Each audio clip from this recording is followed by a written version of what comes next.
Olá a todos, sejam bem-vindos. Hoje estamos novamente com o professor Sayed M. Marandi, ex-assessor da equipe de negociação nuclear do Irã, para discutir algumas das consequências desta guerra, o que foi alcançado, quais serão as consequências e, claro, se isso já acabou. Então, seja bem-vindo de volta ao programa. Muito obrigado, Glenn. Sempre um prazer.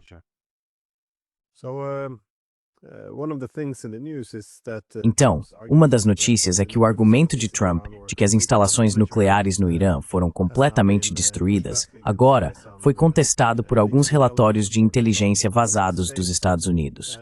E tudo isso reconhece qual é o papel da informação.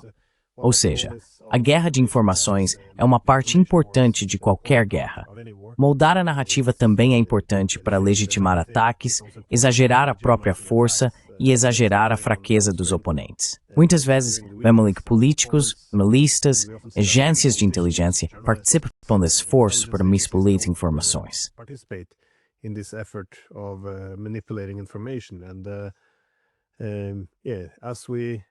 E ao perseguirmos esses objetivos de construir uma realidade social alternativa, muitas vezes esquecemos que a realidade objetiva importa e pode ser bastante perigoso ignorá-la. Uma dessas coisas é que se você ignora a força dos seus oponentes e exagera sua própria força, pode acabar fazendo algo tolo. E acho que, do lado americano, essa deveria ser uma lição fundamental. Parece que todos, mais ou menos, reconhecem que subestimaram os iranianos. Mas quero começar com uma pergunta bem aberta, que é: quais são as lições desta guerra, na sua perspectiva?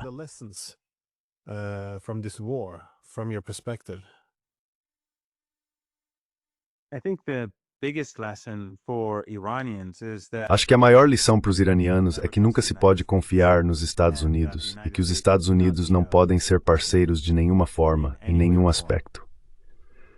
Sabe, muitos jovens no Irã nunca viveram a revolução e, como antes dela, os Estados Unidos instalaram o Shah e criaram a brutal polícia secreta, a SAVAK. Durante a revolução, quando o exército do Shah atirava nas pessoas nas ruas, muita gente era simplesmente abatida. Ainda teve o Dia Negro, que foi o dia mais sombrio. E no dia seguinte, Jimmy Carter ligou para o Shah e deu a ele total apoio. Então, dá para imaginar como aquela geração se sentia em relação aos Estados Unidos. Depois, após a Revolução, os Estados Unidos apoiaram a invasão de Saddam Hussein.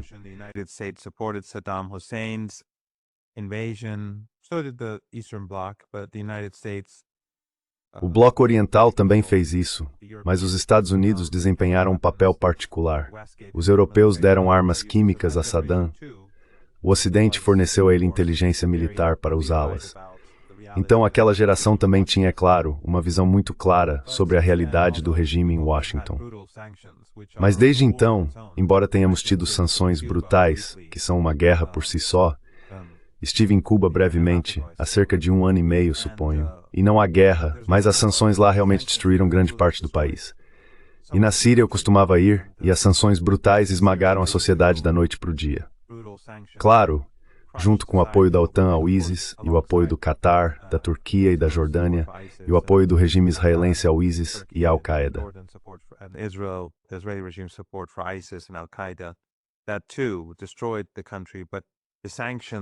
Isso também destruiu o país, mas as sanções realmente brutalizaram a sociedade. Então tivemos muitos anos de sanções. E claro, as pessoas reconhecem isso, mas muitos jovens não se acostumam e não percebem a importância dessas sanções, muitas vezes porque já cresceram com elas. E também tivemos o terrorismo, quando a organização terrorista MEK, entre outras, especialmente nos anos 1980, massacrou muitos iranianos nas ruas de Teherã. Ouvíamos carros-bomba explodindo enquanto íamos para a escola ou na escola ou à noite em casa. Então, novamente, a compreensão do verdadeiro significado do imperialismo dos Estados Unidos, do império dos Estados Unidos, da dominação e hegemonia dos Estados Unidos, era melhor entendida naquela época.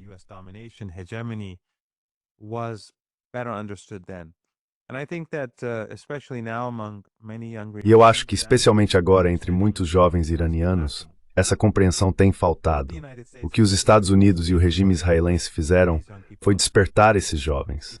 As pessoas viram que estávamos negociando.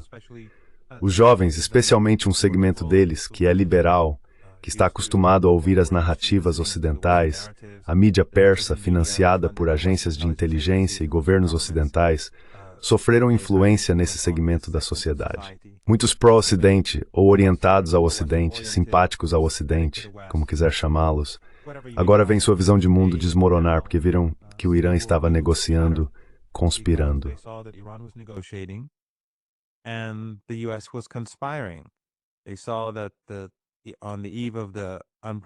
Eles viram que na véspera da guerra não provocada, Trump dizia ser contra a guerra e no dia seguinte estava se vangloriando.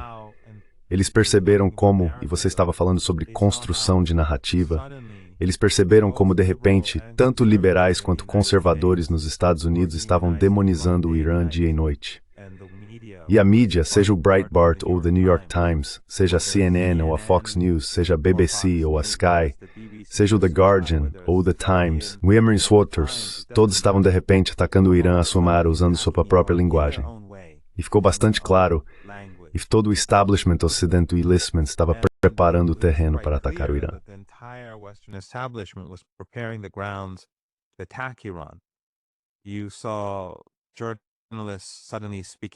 Você viu jornalistas de repente falando sobre os males do Irã e como a sociedade iraniana é má, ou como o regime é mau, como eles chamam, e como pode ser facilmente derrubado.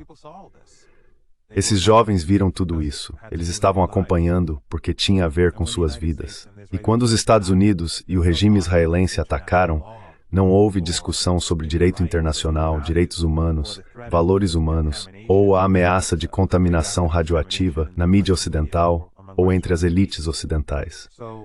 Então isso foi, eu acho, um grande choque, dizer que foi apenas um choque é pouco, para essa geração. E, portanto, acredito que os Estados Unidos causaram a si mesmos um dano irreversível, porque agora as pessoas estão unidas de uma forma que eu não via desde que Saddam Hussein invadiu o Irã. Since Saddam Hussein invaded Iraq. And this also shows the ignorance of the West, because E isso também mostra a ignorância do Ocidente. Porque eu teria dito a você antes, se tivesse perguntado se os iranianos se uniriam numa guerra, eu diria que sim. Acho que foi além do que eu esperava, mas eu teria dito sim. Mas isso mostra a ignorância das agências de inteligência ocidentais, dos think tanks ocidentais e da mídia ocidental, que de modo geral seguiram na mesma direção em um sentido mais amplo. Se eles estavam dizendo é só pressionar que cai, que colapsa, o regime é corrupto, desprezado, isso só mostra que eles são influenciados por esses chamados especialistas em Irã, que dizem o que eles querem ouvir para conseguir financiamento. E então, para continuar recebendo financiamento, eles convidam senadores e outros para fazer discursos e lhes pagam enormes honorários. E essa distribuição de riqueza deixa todo mundo feliz.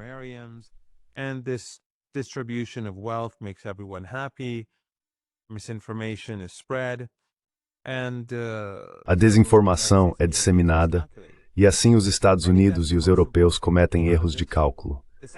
Acho que essa é a coisa mais importante que surgiu disso. A segunda coisa mais importante é que os iranianos ganharam uma confiança que não víamos desde a guerra, desde os anos 80, no sentido de que viram seus mísseis atingirem o regime israelense de norte a sul, de leste a oeste. Eles viram que podiam atingir Tel Aviv facilmente, apesar do fato de que todo o Ocidente mobilizou tudo o que tinha para defender esse regime israelense. E enquanto os iranianos estavam em grande desvantagem porque os países da região eram indiferentes ou discretamente apoiavam o Ocidente, a Turquia, por exemplo, com bases dos Estausen em seu território, sendo usadas para ajudar Israel tanto ofensiva quanto defensivamente, e o Golfo Pérsico da mesma forma.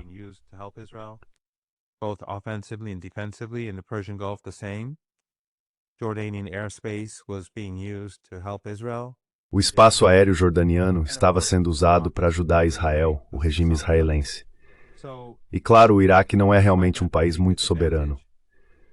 Então, apesar dessa grande desvantagem, eles viram como as capacidades ofensivas do Irã eram muito impressionantes. E como eu disse, eles também tinham uma grande desvantagem porque havia uma grande coalizão contra eles, mas também foi um ataque relâmpago. As defesas aéreas e os sistemas de radar do Irã foram gravemente danificados nas primeiras horas, e isso deu aos israelenses uma vantagem adicional para ataques aéreos. Mas apesar disso, o Irã ainda tinha a vantagem. Isso deixou os iranianos muito orgulhosos. Não foi um nocaute. O Irã venceu, sabe? Acho que eles dizem, eles não derrubaram o regime israelense, mas venceram a guerra. Por pontos. Por pontos, sim. Algo assim. Por pontos.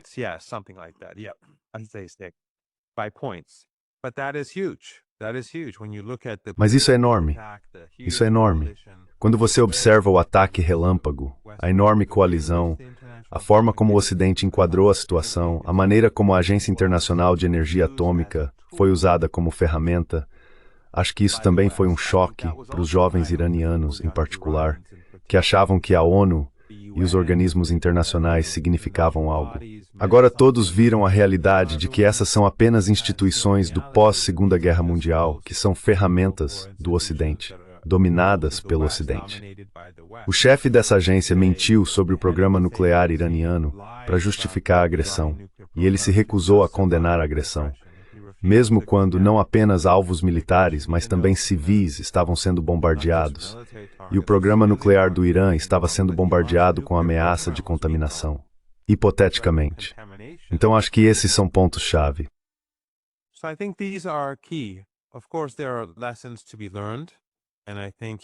Claro, há lições a serem aprendidas, e acho que o Irã tem sido muito... Você sabe, você já esteve no Irã. Você não vê policiais em lugar nenhum no Irã. Quero dizer, você vê muito mais policiais na Europa e nos Estados Unidos do que em Teherã, por exemplo. Não acho que isso vá mudar a longo prazo, mas acredito que a inteligência iraniana vai ter que repensar muitas coisas. Muitas pessoas foram presas, grande parte delas imigrantes não registrados, como dizem, ou ilegais, como outros diriam. Provavelmente temos a maior população de refugiados do mundo, talvez junto com o Paquistão. E alguns deles são influenciados pelo ISIS, pela Al-Qaeda e pela ideologia Takfiri.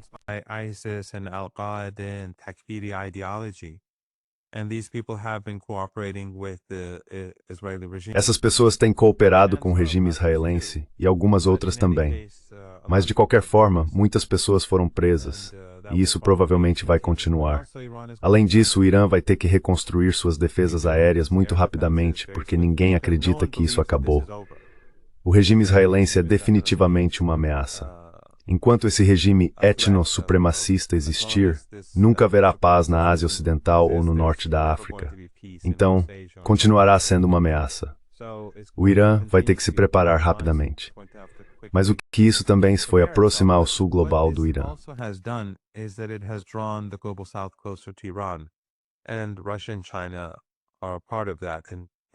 E Rússia e China fazem parte disso, e são elementos importantes, muito importantes do sul global. Porque o que Trump fez, o que Netanyahu fez, foi quebrar todos, eles cruzaram todas as linhas vermelhas e bombardearam instalações nucleares.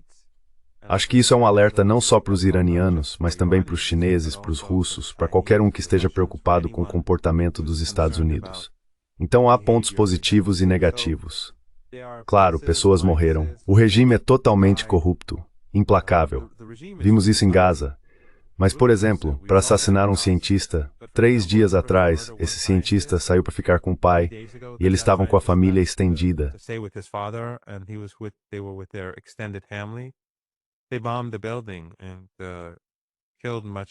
Eles bombardearam o prédio e mataram grande parte dessa família extensa que estava reunida. Eu postei a foto há apenas algumas horas. Então este é um regime implacável que, mais uma vez, passou a ser melhor compreendido pelos jovens iranianos. Porque antes, as pessoas viam Gaza e a maioria, esmagadoramente, apoiava os palestinos. Mas sentir isso em casa, ver a forma como famílias são alvo, prédios inteiros são atacados, então lá das turdes do golpe inteligência fixed-stifted. E as pessoas veem isso. E novamente enfatinho a ordem aprender muito greatness das tanas. Have learned a lot in the last couple of weeks.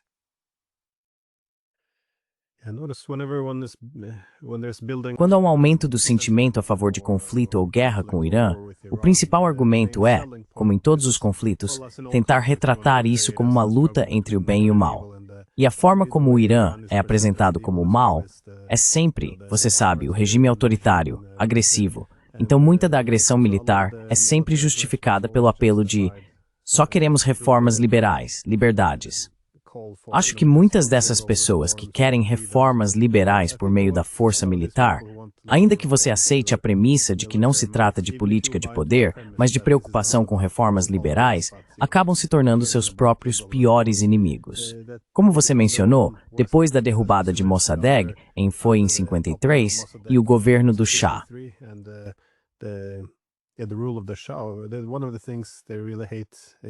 Uma das coisas que eles realmente odeiam em Washington e em outros lugares sobre o Irã é que o país tem essa liderança política religiosa. E um dos motivos, claro, é que sob a ditadura brutal do Shah, as mesquitas eram um dos poucos lugares onde você podia realmente organizar oposição política, onde o alcance do Shah era limitado. Por isso, a liderança religiosa ganhou poder político. Mas as pessoas que não gostam disso deveriam olhar para o que veio antes, o apoio ao Shah. Também me lembro de que tinha alguns amigos iranianos, um pouco dissidentes, lá por 2010 ou 2011, na Holanda, estudantes. E eles também comentaram que tinham sido muito favoráveis ao, bem, um pouco de levante ou protesto em 2009, não foi?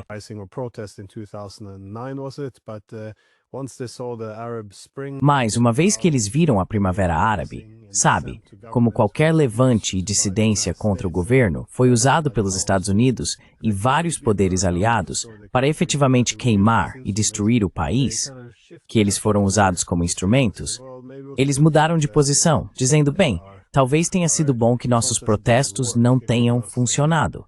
Porque eu acho que, como você disse, muitas pessoas queriam mais reformas, tinham uma mentalidade liberal, mas ficaram um pouco mais conscientes depois desse período de que poderiam facilmente ser usados como instrumentos, e que talvez os americanos e os israelenses não sejam, sabe, não são movidos apenas pela motivação de querer mais liberdade para os iranianos. Quero dizer, é meio estranho que sempre nos digam isso. Quero dizer, ocupamos o Afeganistão por 20 anos sob o pretexto de que só queríamos ver meninas indo à escola. É impressionante que as pessoas acreditem nisso. Enfim, só queria mudar o foco para isso.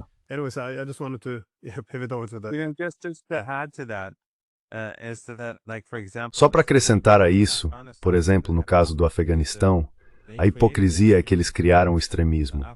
Afeganistão e Paquistão eram países em grande parte conservadores, exceto talvez pelas elites, que eram menos conservadoras. Mas essas sociedades eram conservadoras, porém não havia nada parecido com o que temos hoje com o Talibã, especialmente durante o primeiro período de dominação do Talibã. Então, o Ocidente criou essa ideologia Takfiri, junto com os sauditas e emiradenses naquela época. E eles publicaram livros escolares nos Estados Unidos para crianças afegãs na Universidade de Nebraska-Omaha, para incitar o ódio, porque naquela época era direcionado à União Soviética e aos soldados soviéticos e tudo mais. Mas isso se espalhou e criou o sectarismo, criou ódio contra as minorias.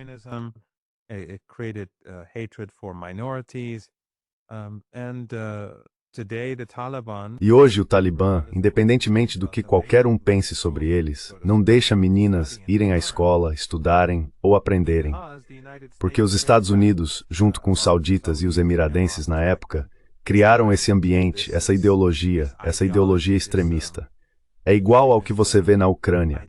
Quando você promove o pensamento neonazista, quando você promove o pensamento fascista, você vai ter fascistas. Quando você ensina isso na escola, você vai ter fascistas. É igual na Palestina. Quando você diz às crianças que os sionistas são o povo escolhido e que todos os outros são sub-humanos, você vai ter pessoas que simplesmente atiram em crianças na Cisjordânia e miram na cabeça de crianças em Gaza. Não é ciência de foguetes, é bastante óbvio.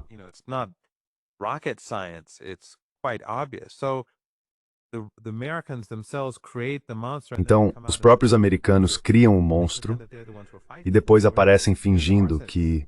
E os europeus também, fingindo que são eles que estão lutando contra ele, quando na verdade são os incendiários.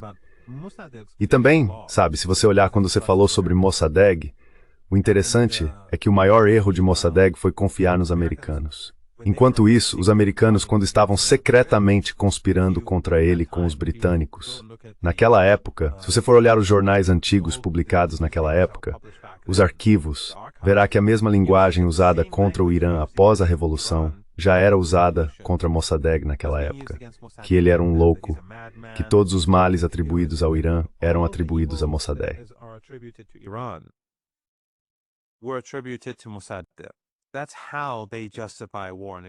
É assim que eles justificam a guerra e a agressão. Então, enquanto são eles que estão matando pessoas, bombardeando pessoas, massacrando pessoas em outros países, eles são os mocinhos.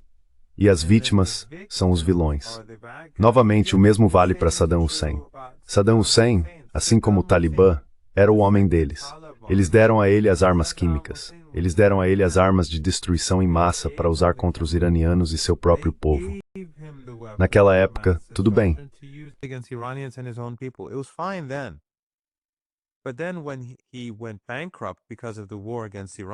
Mas então, quando ele foi à falência por causa da guerra contra o Irã e invadiu o Kuwait, de repente, pela primeira vez, ouvimos falar sobre armas químicas. George Bush, o pai, falando sobre como Saddam era mau e como ele usou armas químicas.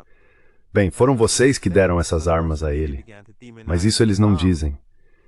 E então a mídia ocidental começou a demonizar Saddam, de repente, justificar a guerra e as sanções e depois a derrubada dele. Então, é bastante distópico quando você analisa cuidadosamente. Mas o lado positivo de tudo isso é que muita gente enxerga essa situação. Eu estava conversando com a Sabrina ontem à noite no programa dela. Acho que era a Sabrina. Tenho participado de tantos programas diferentes ultimamente.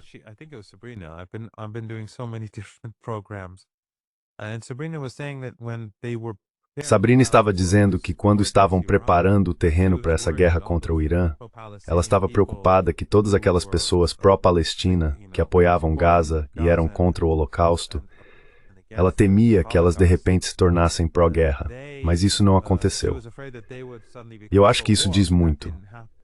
Isso é um sinal de esperança de que pessoas ao redor do mundo, é claro, mas mais importante ainda, pessoas no Ocidente e em particular nos Estados Unidos, que é a população mais propagandeada do mundo, estão enxergando isso, ou pelo menos um grande segmento dessa sociedade está enxergando tudo isso. Então não devemos ser pessimistas ou nos sentir sem esperança. É uma luta, mas o mundo está mudando.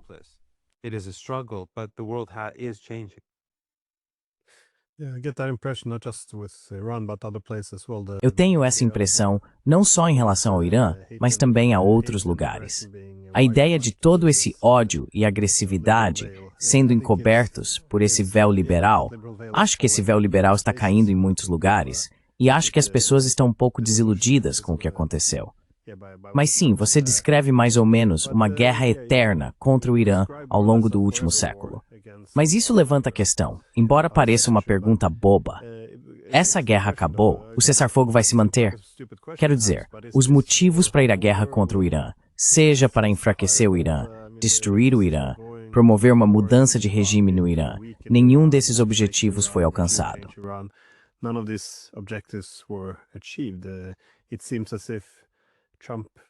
Parece que Trump passou muito rapidamente de insistir que só aceitaria uma rendição completa do Irã para, bem, vamos ter um cessar-fogo afinal. Não foi por causa de algum novo conceito ou filosofia sobre como todos devemos viver juntos em paz. Foi mais porque a guerra estava perdida. Eles ficaram sem mísseis interceptadores, estavam absorvendo dor demais, o que era insustentável, e havia destruição demais.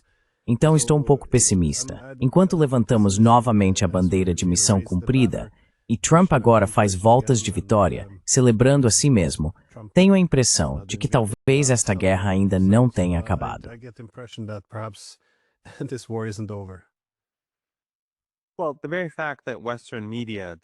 Bem, o simples fato de que a mídia ocidental não diz que essa foi uma guerra ilegal, que eles assassinaram pessoas inocentes, que não há indícios de que o programa nuclear do Irã fosse qualquer coisa além de pacífico, e eles simplesmente sejam liberais ou conservadores, de esquerda ou, bem, não é muito de esquerda, mas liberais ou de direita, todos dizem a mesma coisa.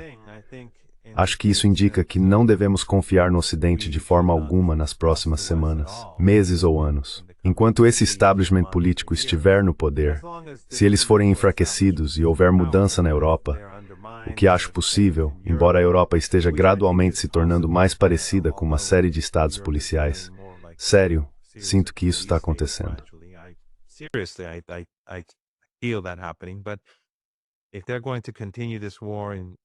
Mas se eles vão continuar essa guerra na Ucrânia, se vão continuar aumentando os gastos militares e tornando as pessoas em toda a Europa mais pobres, e claro, quanto mais eles antagonizarem outros países, mais refugiados vão chegar à Europa.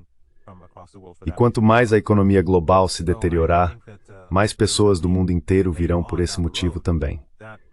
Então eu acho que isso mais adiante pode mudar a dinâmica dentro da Europa. Provavelmente vai, na verdade. Mas por enquanto, me parece que o fato de a mídia ocidental ser completamente cúmplice e de que os instrumentos dos Estados, na Europa e na América do Norte, estão todos alinhados ao antagonizar o Irã e apoiar o regime israelense, e aliás, encobrindo o genocídio.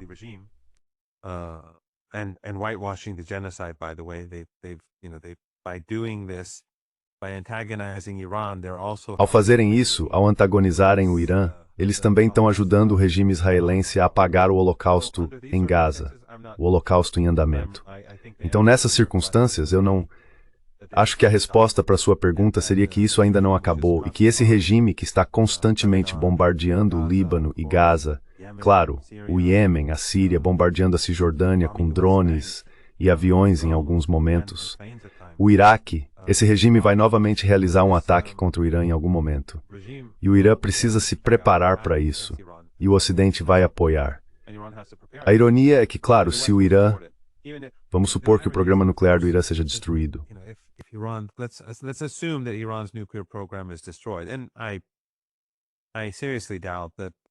E eu duvido seriamente disso. Não tenho dúvidas de que o Irã é mais do que capaz de enriquecer urânio. E uma das coisas realmente tolas que o Ocidente fez aqui foi dar aos iranianos a oportunidade de dizer, chega de IAEA. E você viu ontem no parlamento, o Irã disse, não vamos dar mais acesso a eles até que nos sintamos completamente seguros. E isso é um termo subjetivo. Eu me sinto seguro agora na minha casa? Depende. Eu poderia dizer não me sinto seguro. Então é um sentimento subjetivo. Portanto, os Estados Unidos ficaram cegos, assim como os europeus. Eles ficaram cegos. E o mesmo aconteceu com o regime israelense. Eles não terão acesso às instalações nucleares do Irã. E claro, o Irã tem seus cientistas.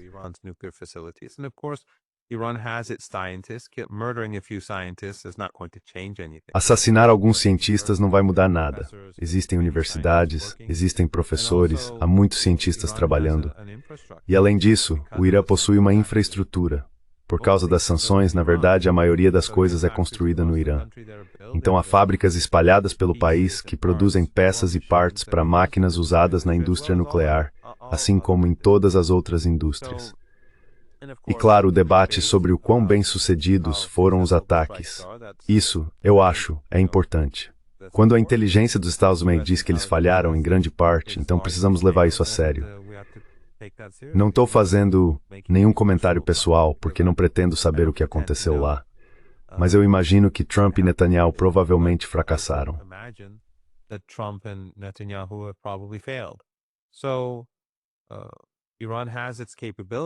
Então o Irã tem suas capacidades, mas a IAEA não saberá o que ele fará no futuro. Acho isso muito importante. Acho que foi uma jogada muito inteligente do parlamento iraniano, tanto para proteger o país quanto porque no futuro isso será uma carta muito poderosa em qualquer mesa de negociação. Então, quando olhamos para como as coisas se desenrolaram, vai ser muito difícil para os israelenses e os americanos justificarem a próxima rodada. Porque, se o programa nuclear iraniano for realmente destruído, então por que atacar o Irã novamente? E claro, a mídia ocidental vai justificar isso, e eles vão encontrar uma maneira de fazer isso. Porque lembre-se, quando se trata do Irã ou desses estrangeiros do mal, todos estão na mesma sintonia. Se você se lembra, em 2016, Trump era um fantoche de Putin. Ele era um agente da Rússia.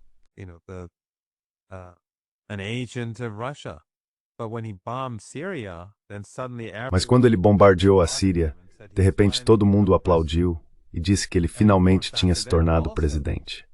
E claro, Naquela época também, a OPAC foi usada como uma ferramenta para incriminar a Síria. A OPAC, que é a Organização para a Proibição de Armas Químicas, enviou especialistas para a Síria para verificar se o governo sírio havia realizado os ataques químicos. E esses especialistas voltaram e disseram que não. As evidências não mostram que eles fizeram isso.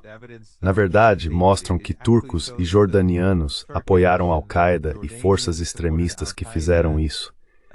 Eles deixaram de lado todos esses especialistas técnicos, colocaram seus indicados políticos e disseram a eles: vocês estão certos, foram os sírios que fizeram isso. Mas você sabe, a mídia ocidental não falaria nada sobre isso, porque todos são ferramentas, a grande mídia. Então você sabe, vai dizer uma coisa que naquela época. The same thing happened back then. So when it comes to war, they'll find the reason.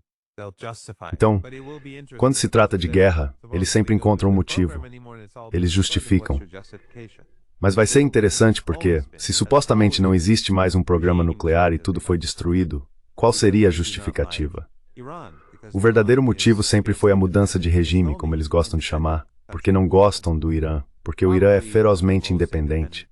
É o único país independente na região, provavelmente um dos mais independentes, se não o mais independente do mundo. E apoia a Palestina, enquanto todos os outros ou usam retórica e benefício político próprio, ou estão literalmente do outro lado. No caso do Erdogan, por exemplo, ele está com os israelenses. In the case of Erdogan, for example, he's with Israelis. He's doing trade, business, he's transporting oil, Aliyev and Azerbaijan. Ele está fazendo comércio, negócios, está transportando petróleo, Aliyev e o Azerbaijão. Você vê os Emirados, vê a Jordânia e assim por diante. Então o Irã é o único país que realmente, sem o Irã, o Hamas, com toda a sua resistência heróica, e a Jihad Islâmica e os outros com toda a sua resistência heróica lutando, não conseguiriam se sustentar porque o Irã, obviamente, está constantemente dando apoio para que eles possam se reconstruir e fortalecer a resistência em Gaza e em outros lugares, o eixo também. E é por isso que tivemos tantas sanções contra o Irã, tanta demonização. No fundo, tudo se resume à visão de mundo do Irã. Então eu acho que, já que a mudança de regime fracassou, outra guerra, em algum momento, é inevitável.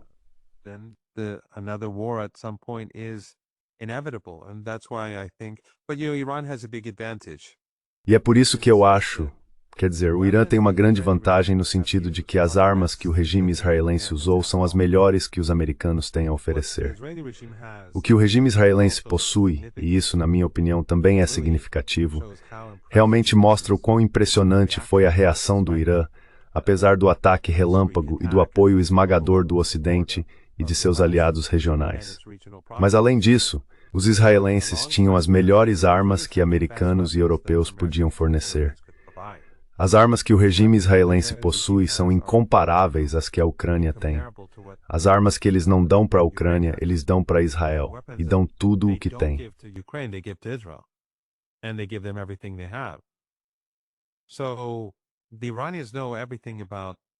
Então, os iranianos agora sabem tudo sobre as capacidades de Israel. E claro, os israelenses vêm construindo essa rede dentro do Irã para realizar sabotagens, e isso vai ser enfrentado. Portanto, acredito que o Irã vai trabalhar em suas fraquezas e vulnerabilidades nos próximos dias, semanas e meses de forma muito rápida, para que numa segunda rodada o regime israelense não tenha a vantagem que teve desta vez. Mas no fim das contas, como eu disse, e peço desculpas por essa resposta tão longa, o regime israelense é um regime agressivo. Ele não reconhece fronteiras, considera todos os outros como sub-humanos, e o Ocidente o apoia, não importa o que faça. Por isso acredito que outra rodada é inevitável.